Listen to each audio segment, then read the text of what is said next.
ایک کہانی بڑی پرانی۔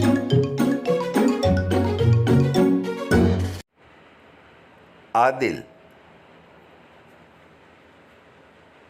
انگریز حکومت کے دور میں ساہیوال کا نام بدل کر منٹ گومری رکھ دیا گیا تھا۔ یہ نام ایک انگریز گورنر کے نام پر رکھا گیا تھا۔ پھر پاکستان بننے کے 20-25 سال بعد اسے اس کے پرانے نام ساہیوال سے ہی پکارا جانے لگا۔ ساہیوال میں ایک علاقہ ہے فرید ٹاؤن، یہاں رہتا تھا عادل۔ عادل کا گھر گو کہ چھوٹا سا تھا، مگر آس پاس بہت سے باغ باغیچے تھے۔ یہی وجہ تھی کہ گھر چھوٹا ہونے کا گھر والوں کو احساس ہی نہیں ہوتا تھا، اور ویسے بھی عادل کو باغ باغیچے سے کیا لینا دینا تھا۔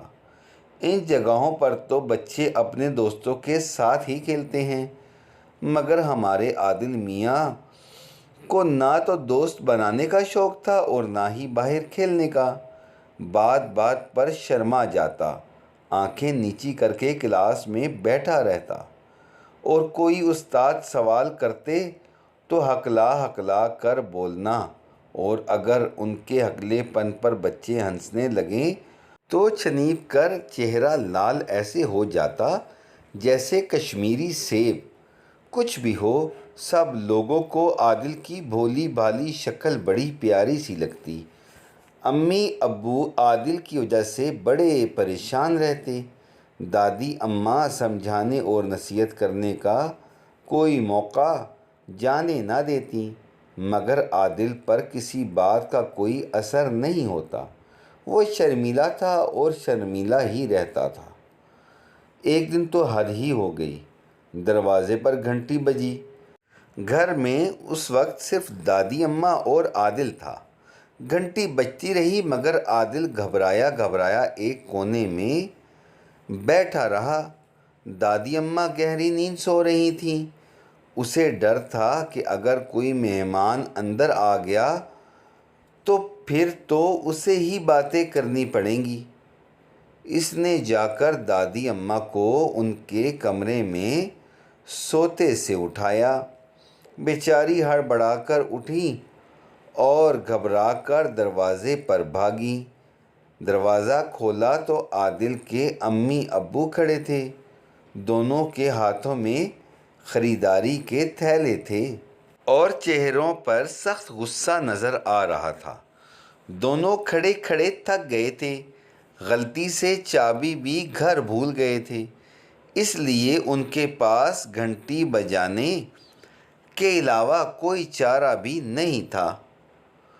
اس روز تو ابو نے عادل کو ٹھیک ٹھاک سبق سکھایا، مگر قصور سارا کا سارا عادل کا بھی نہیں تھا۔ بھئی کبھی کسی نے عادل کے مسئلے کو گہرائی میں سمجھنے کی کوشش ہی نہیں کی تھی۔ ہوتا یہ ہے کہ کبھی کبھی بچوں میں بلا وجہ ہی احساس کمتری آ جاتا ہے، اور گھر والے یا اسکول والے اس کے اس مسئلے کو سمجھنے کے بجائے ڈانٹنا اپنا فرض سمجھنے لگتے ہیں۔ عادل کے ساتھ بھی کچھ ایسا ہی ہو رہا تھا۔ وہ تو خدا کا شکر ہے کہ چھٹیوں میں مہرین باجی ان کے گھر رہنے آ گئیں۔ مہرین باجی عادل کی خالہ زاد تو تھی ہی، ساتھ ساتھ بہت اچھی استانی بھی تھیں۔ انہوں نے چند ہی دن میں عادل سے خوب دوستی کر لی تھی۔ باتوں باتوں میں یہ بھی پتہ کر لیا کہ اصل میں عادل کو کسی کھیل کا شوق ہے بھی یا نہیں۔ پھر ایک اتوار ایسا آیا کہ گھر کے سامنے کے میدان میں بچوں کا فٹ بال میچ تھا۔ مہرین باجی اور عادل کھڑکی میں بیٹھے میچ دیکھ رہے تھے۔ عادل کو آنکھیں جمائے میچ دیکھتے دیکھا تو مہرین باجی کو ترکیب سوجھی۔ انہوں نے چپکے سے کوئی بہانہ کر کے باہر جا کر ایک لڑکے کے کان میں کچھ کہا۔ کچھ ہی دیر میں وہ بھاگا بھاگا آیا اور عادل کا ہاتھ پکڑ کر فٹ بال کے میدان میں لا کر کھڑا کر دیا۔ اس طرح عادل ٹیم میں شامل ہو چکا تھا۔ شروع میں تو عادل بڑا گھبرایا، مگر جب اس کی نظر مہرین باجی پر پڑتی اس میں ہمت آ جاتی۔ وہ کھڑکی سے ہی عادل کی حوصلہ افزائی کر رہی تھیں۔ گیند عادل کے قریب آ چکی تھی۔ وہ دوسری ٹیم سے بچاتا ہوا اسے لے کر آگے بڑھا۔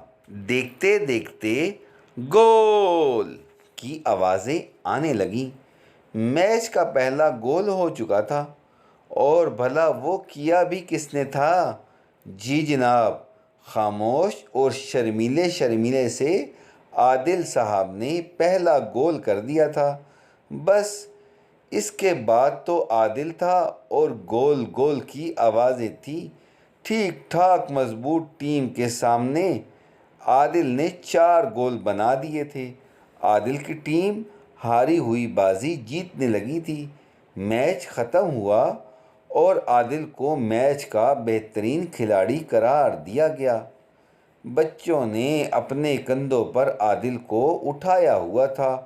پیچھے پوری ٹیم تھی اور آگے کندھوں پر چڑھا مسکراتا ہوا عادل تھا۔ اس دن عادل اپنے گھر پہنچا تو امی ابو دادی اور سب سے آگے مہرین باجی کھڑے عادل کا استقبال کر رہے تھے۔ عادل میاں آج بھی شرما رہے تھے اور مسکرا بھی رہے تھے، مگر اس شرم اور مسکراہٹ میں ان کی جیت چھپی ہوئی تھی۔ وہ دن تھا اور آج کا دن ہے۔ عادل اب وہ چیمپا ہکلاتا ہوا عادل نہیں، بلکہ خوش رہنے والا، باتیں کرنے والا، مگر پھر بھی شرمیلا سا عادل بن چکا ہے۔ اور ہاں، فٹ بال ٹیم کا کپتان تو بن ہی گیا ہے، ساتھ ہنستا بولتا، کلاس میں اچھے نمبر لانے والا اور سب کا دوست بھی ہے۔ ایسا دوست جو کمزور اور پیچھے رہ جانے والے بچوں کی مدد کے لیے ہر وقت تیار رہتا ہے۔